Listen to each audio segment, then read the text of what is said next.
আসসালামু আলাইকুম। আশা করি সবাই ভালো আছেন। তো আজকে কথা বলবো যারা সিনিয়র আছেন তারা জুনিয়রদের সাথে কিভাবে ব্যবহার করলে জুনিয়র ভালো কাজ করবে সেই বিষয়ে কথা বলবো। চলুন শুরু করা যাক।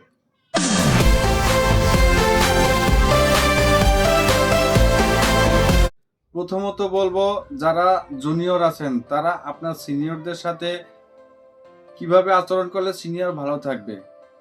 জুনিয়র যারা আছেন তারা অবশ্যই আপনার সিনিয়রদের সাথে ভালো আচরণ করবেন। যেহেতু এখানে কাজ নিয়ে বিষয়, আপনারা ভালো একটি কাজ উপহার দেন আপনার সিনিয়রদেরকে, তাহলেই দেখবেন আপনার সিনিয়রও আপনাকে সেই কাজের বিনিময়ে আপনাকে ভালোবাসবে, আপনাকে আদর করবে।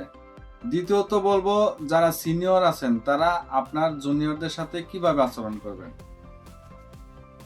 সিনিয়র যারা আছেন অবশ্যই আপনার জুনিয়রদের সাথে ভালো আচরণ করবেন। হাতের 5 আঙ্গুল কিন্তু একরকম নয়। ঠিক তেমনি কেউ ভালো কাজ করবে, কেউ খারাপ কাজ করবে, এটাই বাস্তব। যে খারাপ কাজ করার কারণে তাকে অন্য চোখে দেখবেন, অন্য দৃষ্টিতে দেখবেন, সেটাও কিন্তু সেই জুনিয়র আপনার কাছ থেকে আশা করে না। যে খারাপ কাজ করছে তাকে বোঝান, তাকে আদর করেন, দেখবেন সে আজকে খারাপ কাজ করছে কিন্তু আগামীকালকে ভালো একটি কাজ আপনাকে উপহার দেবে। ছোট্ট একটি উদাহরণ দেব। এক পরিবারে যদি 5 জন সন্তান থাকে, কোনো সন্তান ভালো হয়, কোনো সন্তান একটু বখাটে হয়, তো সেই পরিবারের গার্জিয়ান কিন্তু সেই বখাটে ছেলেকে কখনো পরিচয়হীন রাখে না।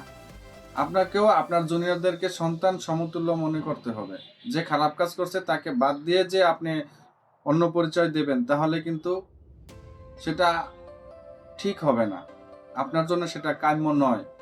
তাই আমি বলবো যারা সিনিয়র আছেন তারা অবশ্যই আপনার জুনিয়রদেরকে, যতজন জুনিয়র থাকবে সবাইকেই সমান দৃষ্টিতে দেখবেন।